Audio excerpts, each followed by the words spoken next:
Abuse ಅಂತ ಹೇಳಿದ ಕೂಡಲೇ ಸಾಧಾರಣವಾಗಿ ನಮ್ಮ ತಲೆಗೆ ಬರುವಂಥದ್ದು ಪೆಟ್ಟುಗುಟ್ಟು, ದೊಡ್ಡದಾಗಿ ಏನೋ ಹೊಡೆದಾಟ. ಹೊಡೆದಾಟ ಅಂಥದ್ದು ಎಲ್ಲ ತಲೆಗೆ ಬರ್ತದೆ. ಆದರೆ ಅಂಥದ್ದು ಯಾವುದು ಇಲ್ಲದೆ ಒಂದು ರೀತಿಯ ಬೇರೆ ರೀತಿಯಲ್ಲಿ ಅಬ್ಯೂಸ್ ನಡೀತದೆ.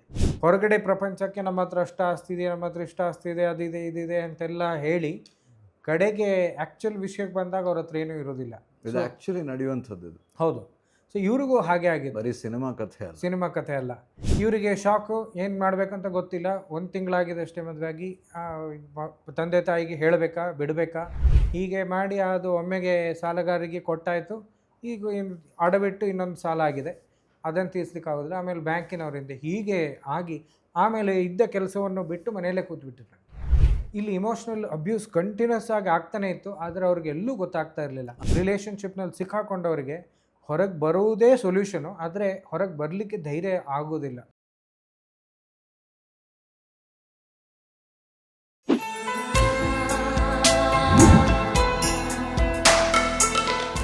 ನಮಸ್ಕಾರ, ಬಡಕಿಲ ಪ್ರದೀಪ್ ಯೂಟ್ಯೂಬ್ ಚಾನಲ್ನ ಮನಸ್ಸೇ ಓ ಮನಸ್ಸೇ ಸೀರೀಸ್ಗೆ ನಿಮ್ಮೆಲ್ಲರಿಗೂ ಕೂಡ ಸ್ವಾಗತ. ನಮ್ಮ ಜೊತೆ ಅಕ್ಷರಾ ದಾಮ್ಲೆ ಅವರಿದ್ದಾರೆ. ಇವತ್ತು ಒಂದು ಮುಖ್ಯವಾದ ವಿಷಯದ ಬಗ್ಗೆ ಮಾತನಾಡೋದಕ್ಕೆ ಶುರು ಮಾಡೋ ಹೊತ್ತು. ಯಾಕಂದರೆ ಈ ಇಶ್ಯೂ ನಮ್ಮ ಸುತ್ತಮುತ್ತ ನಾವು ಆವಾಗ ಕಾಣ್ತಿರ್ತೀವಿ. ಒಂದು ಅಬ್ಯೂಸಿವ್ ರಿಲೇಷನ್ಶಿಪ್, ತುಂಬ ಹಿಂಸಾತ್ಮಕವಾಗಿರುವಂಥ ಒಂದು ಸಂಬಂಧದ ಬಗ್ಗೆ, ಅದರ ಸುತ್ತ ಏನೇನು ನಡೀತಾ ಇರುತ್ತೆ ಅನ್ನೋದು, ಇದ್ರ ಬಗ್ಗೆ ವಿಷಯ ಮಾತಾಡೋಣ ಅಂತ ಹೇಳಿದ್ರೆ ನನ್ನ ಹತ್ರ ಅದಕ್ಕೆ ತುಂಬಾ ಕಥೆಗಳಿದೆ, ತುಂಬಾ ನಾನು ಅದನ್ನು ನೋಡಿದ್ದೀನಿ ಆ ವಿಚಾರಗಳನ್ನು ಅಂತ ಹೇಳಿದ್ರು. ಹಾಗಿದ್ರೆ ಅದೇ ವಿಚಾರವಾಗಿ ಒಂದಿಷ್ಟು ಸಂಚಿಕೆಗಳ ಕಾಲ ನಾವು ಮಾತಾಡೋಣ ಅಂತ ಹೇಳ್ಕೊಂಡು ಅದನ್ನು ಶುರು ಮಾಡೋ ಹೊತ್ತು. ಅಕ್ಷರಾ ದಾಮ್ಲೆ ಅವರೇ ನಮಸ್ಕಾರ. ನಮಸ್ಕಾರ. Thank you so much. So ಈ ಅಬ್ಯೂಸಿವ್ ರಿಲೇಷನ್ಶಿಪ್ ಅಂತ ಬಂದಾಗ ಅದು ಹೇಗೆ ಇದಾಗುತ್ತೆ ಮತ್ತು ಏನು ಅಂದರೆ ಅದರ ಹಿನ್ನೆಲೆ ಏನಿರುತ್ತೆ? ಫಸ್ಟಿಗೆ ನಾನು ನಿಮಗೆ ಸ್ವಲ್ಪ ಸಟ್ಲ್ ಅಬ್ಯೂಸ್ನ ಕತೆ ಹೇಳ್ತೇನೆ. ಯಾಕೆಂತಂದರೆ ಅಬ್ಯೂಸ್ ಅಂತ ಹೇಳಿದ ಕೂಡಲೇ ಸಾಧಾರಣವಾಗಿ ನಮ್ಮ ತಲೆಗೆ ಬರುವಂಥದ್ದು ಪೆಟ್ಟುಗುಟ್ಟು, ದೊಡ್ಡದಾಗಿ ಏನೋ ಹೊಡೆದಾಟ ಅಂಥದ್ದು ಎಲ್ಲ ತಲೆಗೆ ಬರ್ತದೆ. ಆದರೆ ಅಂಥದ್ದು ಯಾವುದು ಇಲ್ಲದೆ ಒಂದು ರೀತಿಯ ಬೇರೆ ರೀತಿಯಲ್ಲಿ ಅಬ್ಯೂಸ್ ನಡೀತದೆ. ಅಬ್ಯೂಸ್ನಲ್ಲಿ ಸೈಕಲಾಜಿಕಲ್ ಇಮೋಷ್ನಲ್ ಅಬ್ಯೂಸ್ ಅಂತ ನಾವು ಕರಿತೇವೆ. ರೈಟ್. ಯಾಕೆಂದರೆ ಫಿಸಿಕಲ್ ಅಬ್ಯೂಸ್ ಭಾಳ ಸುಲಭವಾಗಿ ಕಾಣಿಸುವಂಥದ್ದು. ಯಾರೋ ಹೊಡೆದಿರ್ತಾರೆ, ಬಡಿದಿರ್ತಾರೆ, ಕೈ ಕೆಂಪಾಗಿರ್ತದೆ, ಕಪ್ಪಾಗಿರ್ತದೆ, ಅಥವಾ ಬೇರೆ ರೀತಿಯಲ್ಲಿರ್ತದೆ. ಆದರೆ ಇಮೋಷ್ನಲ್ ಅಬ್ಯೂಸ್ ಅನ್ನೋದು ಬಹಳ ಸಟ್ಲ್ ಅಂದರೆ ಲುಪ್ತವಾಗಿರುವಂಥದ್ದು. ಹೇಗಿರ್ತದೆ ಅಂತಂದರೆ ಸುಪ್ತವಾಗಿರ್ತದೆ.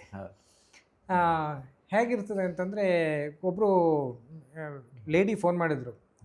ನನ್ನ ತುಂಬ ವರ್ಷದಿಂದ ಪರಿಚಯ ಇದ್ದಂಥವ್ರು, ನನ್ನ ಬೇರೆ ಬೇರೆ ನೆಟ್ವರ್ಕಿಂಗ್ ಈವೆಂಟ್ಗಳಲ್ಲೆಲ್ಲ ಬಹಳ ಆತ್ಮೀಯವಾಗಿ ಮಾತಾಡಿಸ್ತಿದ್ದಂಥವ್ರು ಒಂದು ದಿವಸ ಫೋನ್ ಮಾಡಿದ್ರು.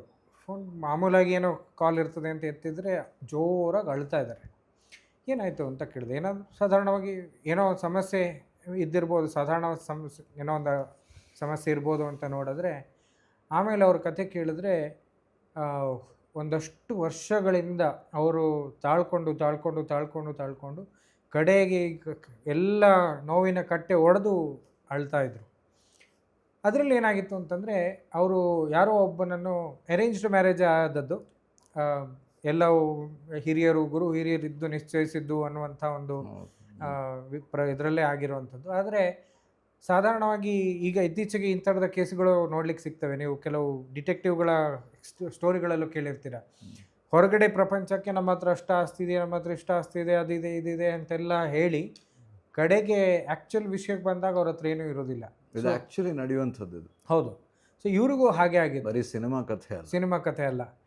ಇವರಿಗೂ ಹಾಗೆ ಆಗಿತ್ತು. ಇವ್ರ ಫಸ್ಟಿಗೆ ಗಂಡ ಆಗುವ ವರ ಯಾರು ಬಂದಿದ್ನೋ ಅವನು ಫಸ್ಟಿಗೆ ಹಾಗೆ ತೋರಿಸ್ಕೊಂಡಿದ್ದ. ನಮ್ಮ ಹತ್ರ ಬೆಂಗಳೂರಲ್ಲಿ ಇಲ್ಲಿ ಈ ಮನೆ ಇದೆ, ಇನ್ನೊಂದು ಆ ಮನೆ ಇದೆ, ಹಾಗಿದೆ ಹೀಗಿದೆ ಅಂತೆಲ್ಲ.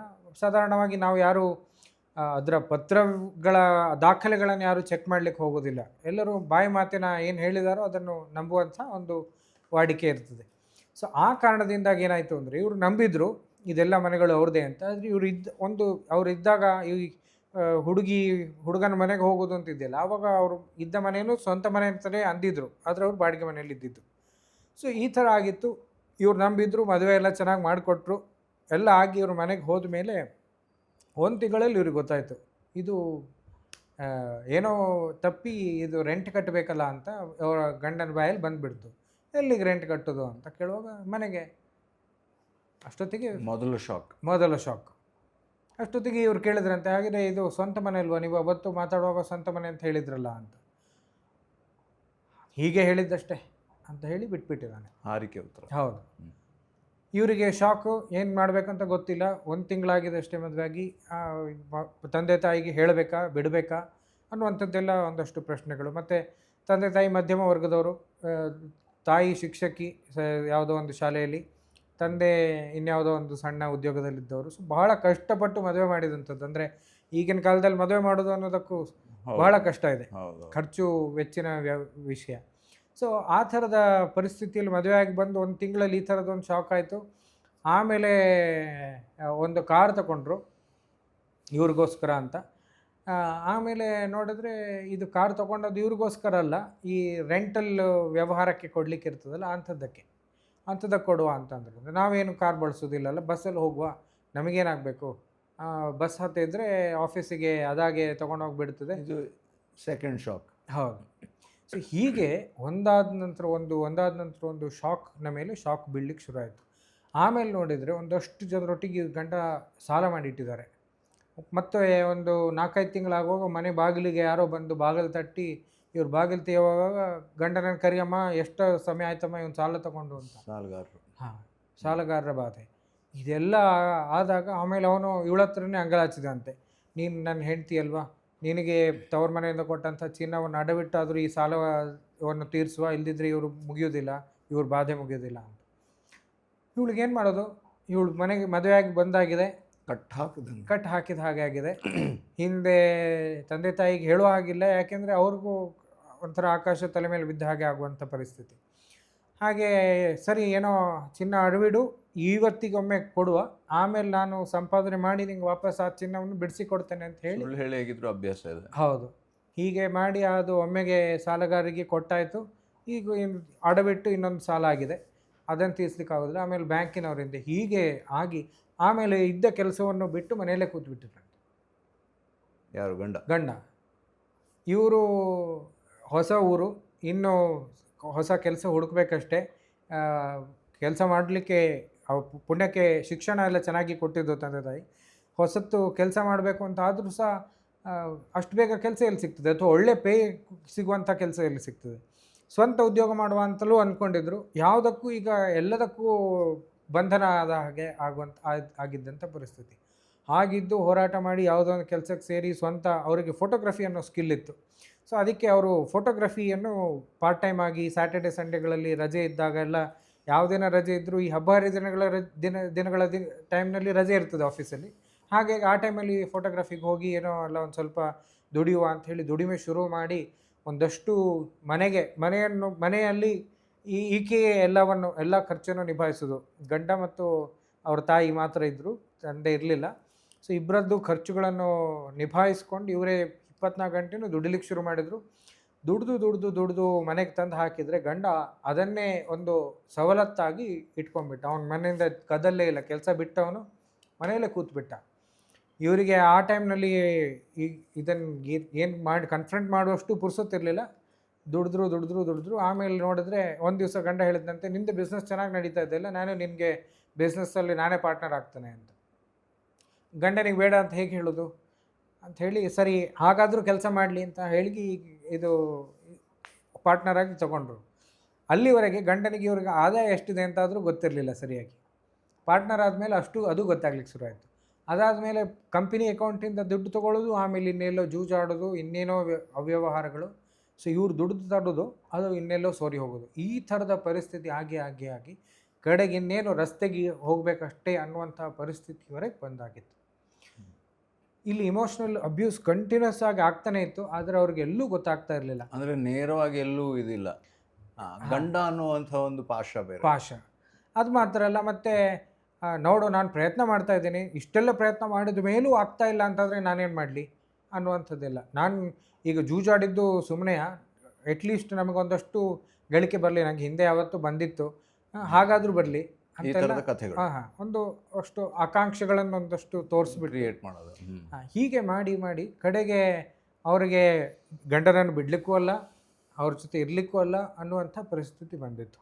ಸೊ ಈ ಥರದ ಅಬ್ಯೂಸ್ಗಳು ಎಷ್ಟೋ ಮನೆಗಳಲ್ಲಿ ನಡೀತಲೇ ಇರ್ತವೆ. ಆದರೆ ಎಷ್ಟೋ ಹೆಂಗಸರು ಇಂಥ ವಿಷಯಗಳನ್ನು ಹೊರಗೆ ತರಲಿಕ್ಕೆ ಸಾಧ್ಯ ಆಗ್ತಾ ಇರೋದಿಲ್ಲ, ಅಥವಾ ಯಾರ ಹತ್ರ ಹೊರಗೆ ಹೇಳ್ಕೊಳ್ಳೋದು ಅನ್ನುವಂಥ ಪರಿಸ್ಥಿತಿ ಇರ್ತದೆ. ಹೀಗಿದ್ದು ಕೂಡ ಇದು ಇಡೀ ಪ್ಯಾಟರ್ನ್ ನೋಡಿದ ಮೇಲೆ ಕೂಡ ನಾನು ಹೇಳಿದೆ, ಇದು ಅವ್ರಿಗೆ ವಿವರಿಸಿದೆ, ಇದು ಅಬ್ಯೂಸಿವ್ ರಿಲೇಷನ್ಶಿಪ್ನಲ್ಲಿದ್ದೀರಾ, ಬಹುಶಃ ನಿಮಗೆ ಅರ್ಥ ಆಗ್ತಾ ಇಲ್ಲ ಅಂಥೇಳಿ ಅವ್ರಿಗೆ 1 ಗಂಟೆ ಕೂರಿಸಿ ಅವರಿಗೆ ವಿವರಿಸಿ ಇಡೀ ಪ್ಯಾಟರ್ನನ್ನು ನಿರ್ದಿಷ್ಟವಾಗಿ ಹೀಗೆ ಆಗಿದೆ ಅನ್ನೋದನ್ನು ತೋರಿಸ್ತಾ ಹೋದೆ. ಅದೆಲ್ಲ ಅರ್ಥ ಆದರೂ ಕೂಡ ಒಮ್ಮೆ ಹೇಳಿದರು, ಹಾಗಿದ್ರೆ ಇದರಲ್ಲಿ ಇನ್ನು ಇರೋದು ಪ್ರಯೋಜನ ಇಲ್ಲ, ಈ ಸಂಬಂಧದಲ್ಲಿ ಇರೋದು ಪ್ರಯೋಜನ ಇಲ್ಲ, ನಾನು ಹೊರಗೆ ಬರ್ತೇನೆ ಅಂತ ಹೇಳಿದರು. 2 ದಿನ ಬಿಟ್ಟು ಹೇಳಿದರು, ಇನ್ನು ಹೊರಗೆ ಹೋದರೆ ಇನ್ನೇನಾಗ್ತದೋ ಗೊತ್ತಿಲ್ಲ, at least known devil is better than unknown god ಅಂತ ಹೇಳ್ಕೊಂಡು ಮತ್ತೆ ಅದೇ ಇದರಲ್ಲಿ ಕಂಟಿನ್ಯೂ ಆಗ್ತಾ ಇದ್ದಾರೆ. ಸೊ ಎಷ್ಟೋ ಸರ್ತಿ ಈ ಥರದ ಅಬ್ಯೂಸಿವ್ ಸೊಲ್ಯೂಷನು ಇಲ್ಲ, ರಿಲೇಷನ್ಶಿಪ್ನಲ್ಲಿ ಸಿಕ್ಕಾಕೊಂಡವರಿಗೆ ಹೊರಗೆ ಬರುವುದೇ ಸೊಲ್ಯೂಷನು, ಆದರೆ ಹೊರಗೆ ಬರಲಿಕ್ಕೆ ಧೈರ್ಯ ಆಗೋದಿಲ್ಲ ಅಥವಾ ಧೈರ್ಯ ಮಾಡಬೇಕು. ಅವರಿಗೆ ಅಬ್ಯೂಸಿವ್ ರಿಲೇಷನ್ಶಿಪ್ಪಿಂದ ಹೊರಗೆ ಬರುವುದೊಂದೇ ಅವರಿಗೆ ಸೊಲ್ಯೂಷನ್. ಯಾಕೆ ಅಂತಂದರೆ ಅಲ್ಲೇ ಇದ್ದರೆ ಒಂದು ಸರ್ತಿ ಅವ್ರ ಕಾಲಿಗೆ ಬೀಳ್ತಾರೆ, ತಪ್ಪಾಯಿತು ಅಂತ ಹೇಳ್ತಾರೆ, ಇನ್ಯಾವತ್ತೂ ಮಾಡೋದಿಲ್ಲ ಅಂತ ಹೇಳ್ತಾರೆ, ಮತ್ತೆ ಅದನ್ನೇ ರಿಪೀಟ್ ಮಾಡ್ತಾರೆ.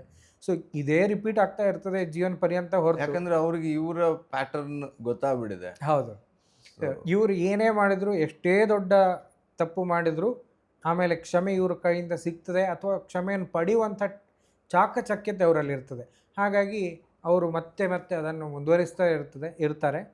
ಆ ಕಾರಣದಿಂದಾಗಿ ಇವರು ಮತ್ತೆ ಘಾಸಿ ಆಗ್ತಲೇ ಹೋಗಬೇಕಷ್ಟೇ ಹೊರತು ಅದರಿಂದ ಬಿಡುಗಡೆ ಆಗಬೇಕಂತಾದರೆ ಅಂತಹ ಸಂಬಂಧಗಳಿಂದ ಹೊರಗೆ ಬರುವುದೇ ಪರಿಹಾರ, ಬೇರೆ ಯಾವ ಪರಿಹಾರವೂ ಇಲ್ಲ. ಆದರೆ ಬರಲಿಕ್ಕೆ ಆಗೋದಿಲ್ಲ ಅನ್ನುವಂಥದ್ದು ಕೂಡ ಕ್ರೂರ ಸತ್ಯ. Thank you. ಸೊ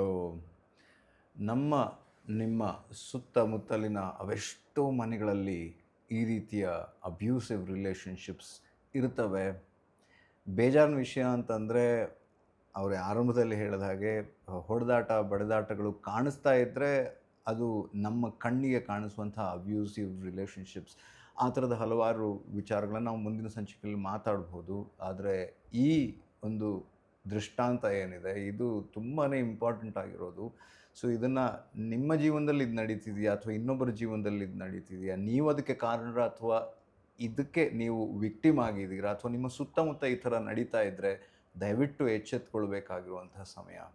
ಈಗಾಗಲೇ ಸೈಕಾಲಜಿಸ್ಟ್ ಆಗಿರುವಂಥ ಅಕ್ಷರಾ ದಾಮ್ಲೆ ಅವರು ಹೇಳಿದ ಹಾಗೆ ಅಥವಾ ಯಾರೇ ಆದರೂ ಕೂಡ ಹೇಳುವಂಥದ್ದು, ಇದು ಒಬ್ಬ ಸೈಕಾಲಜಿಸ್ಟ್ ಹೇಳಬೇಕು, ಆದರೆ ಸೈಕಾಲಜಿಸ್ಟ್ ಅಲ್ಲದೇ ಇದ್ದರೂ ಕೂಡ ಹೇಳುವಂಥದ್ದು, ಆದಷ್ಟು ಬೇಗ ಈ ಥರದ ಪರಿಸ್ಥಿತಿಯಿಂದ ಹೊರಗೆ ಬನ್ನಿ ಅಥವಾ ಹೊರಗೆ ಬರಬೇಕಾದವರು ಯಾರಾದ್ರಿದ್ದರೆ ಅವರಿಗೆ ಸಹಾಯ ಮಾಡಿ.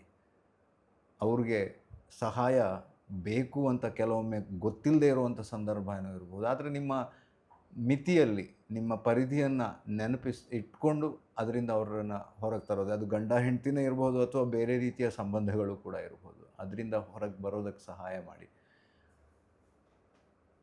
ಒಳ್ಳೆಯದಾಗಲಿ.